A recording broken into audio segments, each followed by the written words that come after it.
ಉಮೇಶ್ ಜಾಧವ್ ಬಗ್ಗೆ ಈಗ ವೇಣುಗೋಪಾಲ್ ಅವರು ಮಾಹಿತಿಯನ್ನ ಪಡ್ಕೊಂಡಿದ್ದಾರೆ. ಸಚಿವ ಪ್ರಿಯಾಂಕ್ ಖರ್ಗೆ ಬಳಿ ಮಾಹಿತಿಯನ್ನ ವೇಣುಗೋಪಾಲ್ ಅವರು ಪಡ್ಕೊಂಡಿದ್ದಾರೆ. ಜಾಧವ್ ಅವರು ಎಲ್ಲಿದ್ದಾರೆ, ಯಾಕೆ ಹೋಗಿದ್ದಾರೆ, ಏನ್ ನಡೀತಾ ಇದೆ, ಇವೆಲ್ಲದರ ಬಗ್ಗೆಯೂ ಕೂಡ ಈಗ ಡಾಕ್ಟರ್ ಉಮೇಶ್ ಜಾಧವ್ ಅವರ ಬಗ್ಗೆ ಈಗ ಮಾಹಿತಿಯನ್ನ ಪಡ್ಕೊಂಡಿದ್ದಾರೆ. ಈ ಮೂಲಕವಾಗಿ ಶಾಸಕ ಜಾಧವ್ ಬಗ್ಗೆ ಸಂಪೂರ್ಣವಾದಂತಹ ಮಾಹಿತಿಯನ್ನ ಕೆ.ಸಿ. ವೇಣುಗೋಪಾಲ್ ಅವರು ಪಡ್ಕೊಂಡಿದ್ದಾರೆ. ಮತ್ತು ಬಹುಶಃ ಮುಂದಿನ ಆಪರೇಷನ್ ನ ದೃಷ್ಟಿಯಿಂದಲೂ ಕೂಡ ಉಮೇಶ್ ಜಾಧವ್ ಅವರ ಪ್ರತಿಯೊಂದು ನಡೆಯನ್ನು ಕೂಡ ಅಬ್ಸರ್ವ್ ಮಾಡುವಂತದ್ದಿರಬಹುದು. ಇವೆಲ್ಲದನ್ನ ಈಗ ಮಾಡ್ತಾ ಇದ್ದಾರೆ. ಪ್ರಿಯಾಂಕ್ ಖರ್ಗೆ ಅವರಿಂದ ಈ ಮಾಹಿತಿಯನ್ನು ಪಡ್ಕೊಂಡಿದ್ದಾರೆ. ಆದ್ರೆ ವಾಸ್ತವವಾಗಿ ಉಮೇಶ್ ಜಾಧವ್ ಅವರು ಮಲ್ಲಿಕಾರ್ಜುನ ಖರ್ಗೆ ಅವರ ಮೇಲಿನ ಮುನಿಸಿನಿಂದಲೇ ಅವರು ಪಕ್ಷ ಬಿಡುವ ತೀರ್ಮಾನಕ್ಕೆ ಬಂದಿದ್ದಾರೆ ಮತ್ತು ಬಹುತೇಕ ಅವರು ಮಲ್ಲಿಕಾರ್ಜುನ ಖರ್ಗೆ ಅವರ ವಿರುದ್ಧ ಸ್ಪರ್ಧಿ ಆಗ್ತಾರೆ ಅನ್ನುವ ಮಾಹಿತಿಯು ಕೂಡ ಭಾರತೀಯ ಜನತಾ ಪಕ್ಷದ ವಲಯದಿಂದ ಸಿಗ್ತಾ ಇರುವಂತದ್ದು. ಈ ನಿಟ್ಟಿನಲ್ಲಿ ಏನಾದ್ರೂ ನಡೀತಾ ಇದೆಯಾ ಮತ್ತು ಎಷ್ಟು ಮಟ್ಟಿಗೆ ಪ್ರಿಯಾಂಕ್ ಖರ್ಗೆ ಅವರೀಗ ಉಮೇಶ್ ಜಾಧವ್ ಅವರಿಗೆ ಸಂಬಂಧಪಟ್ಟಂತಹ ಮಾಹಿತಿಗಳನ್ನ ಒದಗಿಸಿದ್ದಾರೆ ಅನ್ನುವಂಥದ್ದು ಕೂಡ ನೋಡಬೇಕಾಗಿದೆ. ಈ ಒಟ್ಟಿನಲ್ಲಿ ಉಮೇಶ್ ಜಾಧವ್ ಅವರನ್ನ ಹೆಂಗೆ ಕಟ್ಟಿ ಹಾಕೋದಕ್ಕೆ ಸಾಧ್ಯ ಆಗುತ್ತಾ ಅನ್ನುವಂತಹ ಒಂದು ಪ್ರಯತ್ನವನ್ನು ಈಗ ಕಾಂಗ್ರೆಸ್ ನಾಯಕರು ತಲೆಕೆಡಿಸಿಕೊಂಡಿದ್ದಾರೆ. ಎಸ್, ಪ್ರಿಯಾಂಕ್ ಖರ್ಗೆ ಅವರು ಈ ಒಂದು ಭೇಟಿಯ ನಂತರ ಪ್ರಿಯಾಂಕ್ ಖರ್ಗೆ ಅವರು ಮಾತನಾಡಿದ್ದಾರೆ. ಬಿಜೆಪಿ ವಿರುದ್ಧ ಹರಿಹಾಯ್ದಿದ್ದಾರೆ. ವೇಣುಗೋಪಾಲ್ ಸಾಹೇಬರಿಗೆ ಹಾಗೆ ಸಹಜವಾಗಿ ಬಿಟ್ಟಿದ್ದೀವಿ, ಇನ್ನೇನು ಆಗ್ತಾ ಇದೆ ಜಿಲ್ಲೆನಲ್ಲಿ ಅಂತ ಅವರಿಗೆ ಬ್ರೀಫ್ ಮಾಡಿದ್ದೀವಿ ಅಷ್ಟೇ. ಈಗ ಆಪರೇಷನ್ ಕಮಲದ ಬಗ್ಗೆ ಯಾವ ರೀತಿ ಅಂದ್ರೆ ಆತಂಕ ಇದೆಯಾ ಸರ್? ಯಾಕೆಂದ್ರೆ ಬಿಜೆಪಿ ಅವರು ಹೇಳ್ತಿಲ್ಲ ಇವತ್ತು ಫೈನಲ್ ನಾವು ಮಾಡೇ ಮಾಡ್ತೀವಿ.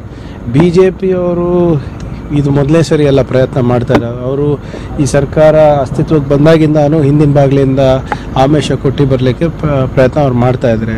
ಹಣದ ಬಲ ಇರ್ಬೋದು, ತೋಳು ಬಲ ಇರ್ಬೋದು, ಅವರು ಪ್ರಯತ್ನ ನಡೆಸೇ ಇದ್ದಾರೆ. ಅಸಂವಿಧಾನಿಕವಾಗಿ ಹೇಗಾನೆ ಮಾಡಿ ಅವರು ಸರ್ಕಾರ ರಚನೆ ಮಾಡಬೇಕು ಅಂತ. ಬಟ್ ಈಗ ಅವ್ರ ಹತ್ರ ಇನ್ನೂ ಅಂಕಿಅಂಶಗಳು ಇಲ್ಲ. ಸೊ ಈಗ ಪ್ರಯತ್ನ ಅವ್ರು ನಡೆಸ್ತಾರೆ, ಅವ್ರು ಮಾಡೇ ಮಾಡ್ತಾರಲ್ಲ. ಬಟ್ ಇಂಥ ಡೆಡ್ಲೈನ್ಗಳು ಅವರು ಕೊಡ್ತಾನೆ ಬರ್ತಾ ಇದ್ದಾರೆ. ನೋಡೋಣ ಏನಾಗುತ್ತೆ ಅಂತ. ನೋಡಿ, ನಮಗೆ ಖಚಿತ ಮಾಹಿತಿ ಯಾವುದೂ ಇಲ್ಲ. ನಿಮ್ಗೆ ಗೊತ್ತಿದೆ ಅಂತ ನಾನು ಅಂದ್ಕೊಂಡಿದ್ದೀನಿ. ಈಗ 12 ಜನ ಇದ್ದಾರೆ, 15 ಜನ ಇದ್ದಾರೆ, ನೀವು ಯಾರ್ಯಾರು ಹೇಳ್ತಾ ಇದ್ದಾರೆ. ನಿನ್ನೆ ಮೊನ್ನೆ ಎಲ್ಲ ನಾನು ಅವ್ರಿಗೆ ಇಲ್ಲೇ ನೋಡಿದೆ. ನಿನ್ನೆ ತನಕನೂ ಇಲ್ಲೇ ಇದ್ದರು. ಏನೋ 1-2-3 ಜನ ಹೋಗಿದ್ರೆ ಹೋಗಿರ್ಬೋದು. ಹಿಡ್ದಿಟ್ಕೊಳೋದೇನು ಅವರೇನು ಕುರಿಗಳ ಅಥವಾ ಏನಿದೆ? ಎಲ್ಲರೂ ಜವಾಬ್ದಾರಿಯಲ್ಲಿರುವಂಥ ಸ್ಥಾನಮಾನದಲ್ಲಿರುವಂಥ ವ್ಯಕ್ತಿಗಳಿದ್ದಾರೆ, ಶಾಸಕರಿದ್ದಾರೆ. 2.5 ಲಕ್ಷ ಜನರ ಒಂದು ಜನಸಂಖ್ಯೆ ಇರುವಂಥ ಮತಗಳನ್ನು ಪಡ್ಕೊಂಡು ಆರಿಸಿ ಬಂದಿರೋರಿದ್ದಾರೆ. ಅವ್ರಿಗೆ ವಿವೇಚನೆ ಇದೆ ಅಂತ ನಾವು ಭಾವಿಸ್ತೀವಿ. ವೇಣುಗೋಪಾಲ್ ಅವರು ಯಾಕೆ ತರಾತುರಿಯಲ್ಲಿ ಬರಬೇಕಾಗಿತ್ತು ಸರ್? ಈಗ ನೋಡಿ, ನೀವು ಮಾಧ್ಯಮದಲ್ಲಿ ಬ್ರೇಕಿಂಗ್ ನ್ಯೂಸ್ ಹಾಕಿ ಆತಂಕ ಸೃಷ್ಟಿ ಮಾಡ್ತೀರಾ.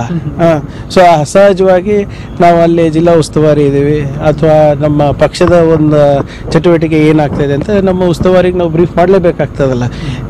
ಅರ್ಧ ಪ್ರಚೋದನೆ ನಿಮ್ಮ ಮಾಧ್ಯಮದಿಂದನೇ ಸಿಗೋದೆ. ನಿಮ್ಮ ಶಾಸಕರು ಬೇರೆ ಬಿಜೆಪಿಗೆ ಹೋಗ್ತಾರೆ ಅಂದ್ರೆ ಸಹಜವಾಗಿ ಒಂದು ಇಲ್ಲ, ಸುದ್ದಿ ಖಚಿತ ಇದ್ರೆ ಹಾಕ್ಬೇಕು. ಈಗ ನೀವು ಇಲ್ಲ, ನೀವು 15 ಅಂದ್ರೆ ಈಗ 3ಗೆ ಇಳಿದಿದ್ದೀರಾ. ಇಲ್ಲ, ಮಾಹಿತಿ ಬರ್ತಾ ಇದೆ ಅಂತ ನಾನು ಹೇಳಿದೆ. ವೇಣುಗೋಪಾಲ್ ಸಾಹೇಬರಿಗೆ ಹಾಗೆ ಸಹಜವಾಗಿ ಬಿಟ್ಟಿದ್ದೀವಿ. ಎಸ್, ಇದು ಪ್ರಿಯಾಂಕ್ ಖರ್ಗೆ ಅವರ ಮಾತುಗಳು. ನಮ್ಮ ಜೊತೆಗೆ ಈಗ ಕೆ ಶೋಸೋ ಬಳಿಯಿಂದ ನಮ್ಮ ಪ್ರತಿನಿಧಿ ಪ್ರಸನ್ನ ಈಗ ನೇರ ಸಂಪರ್ಕದಲ್ಲಿ ಜಾಯ್ನ್ ಆಗಿದ್ದಾರೆ. ಪ್ರಸನ್ನ, ಏನ್ ನಡೀತಿದೆ ಈಗ ಕುಮಾರಕೃಪಾ ಗೆಸ್ಟ್ ಹೌಸ್ ನಲ್ಲಿ? ವೇಣುಗೋಪಾಲ್ ಅವರ ಜೊತೆಗೆ ಯಾವ ರೀತಿಯಂತ ಮಾಹಿತಿಗಳನ್ನ ಶೇರ್ ಮಾಡ್ಕೊಳ್ತಾ ಇದ್ದಾರೆ ನಾಯಕರು? ಹರಿಪ್ರಸಾದ್, ರಾಜ್ಯಕ್ಕೆ ಈ ಒಂದು ಎಲ್ಲ ಬೆಳವಣಿಗೆಗಳ ಹಿನ್ನೆಲೆಯಲ್ಲಿ ತರಾತುರಿಯಲ್ಲಿ ಆಗಮಿಸಿರುವಂತಹ ಉಸ್ತುವಾರಿ ವೇಣುಗೋಪಾಲ್ ಅವರಿಗೆ ಸಂಪೂರ್ಣವಾದಂತಹ ಮಾಹಿತಿಯನ್ನ ಇದೀಗ ಡಿಸಿಎಂ ಡಾಕ್ಟರ್ ಜಿ ಪರಮೇಶ್ವರ್ ಅವರು ಬಿಚ್ಚಿಡ್ತಾ ಇದ್ದಾರೆ.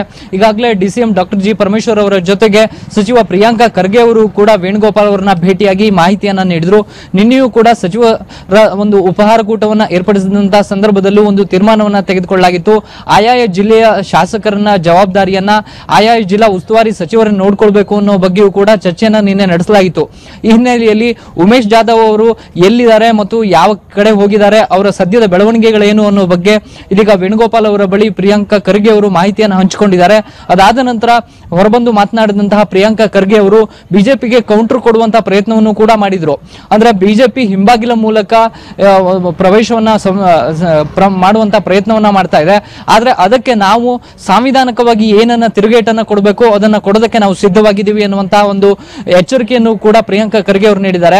ಜೊತೆಗೆ ಬಿಜೆಪಿ ಹೇಳ್ತಾ ಇರುವಂತಹ ತೋಳ ಬಂತು ತೋಳ ಕತೆ ಏನಿದೆ ಇದು ಹಿಂದಿನಿಂದಲೂ ಕೂಡ ನಡೆದುಕೊಂಡು ಬಂದಿದೆ. ಹಿಂದಿನಿಂದಲೂ ಕೂಡ ಪದೇ ಪದೇ ಹೊಸ ವರ್ಷ ಮತ್ತು ಸಂಕ್ರಾಂತಿ ಈ ರೀತಿ ಒಂದೊಂದು ಡೆಡ್ ಲೈನ್ ಅನ್ನು ಕೊಟ್ಕೊಂಡೇ ಬಂದಿದ್ದಾರೆ. ಆದ್ರೆ ಯಾವ ಡೆಡ್ ಲೈನ್ ಕೂಡ ಅವರು ಫುಲ್ಫಿಲ್ ಮಾಡೋದಕ್ಕೆ ಸಾಧ್ಯವಾಗಿಲ್ಲ.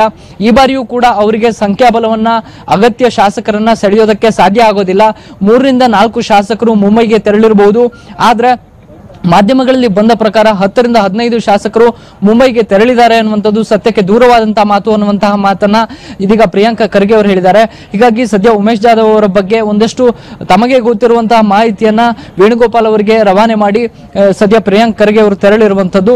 ಉಳಿದಂತೆ ಯಾವ ರೀತಿ ಕಾರ್ಯಕ್ರಮವನ್ನ ರಣತಂತ್ರವನ್ನ ರೂಪಿಸಬೇಕು ಮತ್ತು ಉಳಿದಂತಹ ಶಾಸಕರು ಎಲ್ಲಿದ್ದಾರೆ ಹೇಗಿದ್ದಾರೆ ಮತ್ತು ಎಷ್ಟೆಲ್ಲ ಶಾಸಕರು ಮುಂಬೈಗೆ ತೆರಳಿದ್ದಾರೆ ಅನ್ನುವಂತ ಉಳಿದಂತಹ ವಿವರಗಳನ್ನ ಇದೀಗ ಡಿಸಿಎಂ ಪರಮೇಶ್ವರ್ ಅವರು ವೇಣುಗೋಪಾಲ್ ಅವರಿಗೆ ಅವರ ಜೊತೆ ಚರ್ಚೆಯನ್ನ ಮುಂದುವರಿಸಿದ್ದಾರೆ. ಹರಿಪ್ರಸಾದ್. ಓಕೆ, ಧನ್ಯವಾದ.